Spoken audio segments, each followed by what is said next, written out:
चौतर्फी विरोध र विपक्षीहरूको निरन्तर सांसद अवरोधपछि गृहमन्त्री रमेश लेखकले राजीनामा दिने भन्ने कुरा समाचारमा आएको छ र केही दिन अगाडि त्रिभुवन अन्तर्राष्ट्रिय विमानस्थलमा दैनिक 50 लाख कमिसन खाने र भिजिट भिसामा नेपालीहरूलाई विदेश पठाउने भन्ने कुरा समाचारमा बाहिरिएको थियो।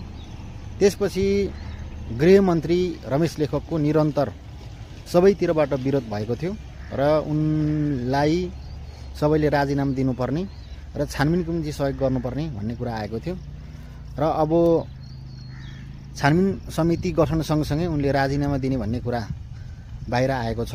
अब हेरौँ उनले राजीनामा दिन्छन् दिँदैनन्, त्यो भविष्यको कुरा हो।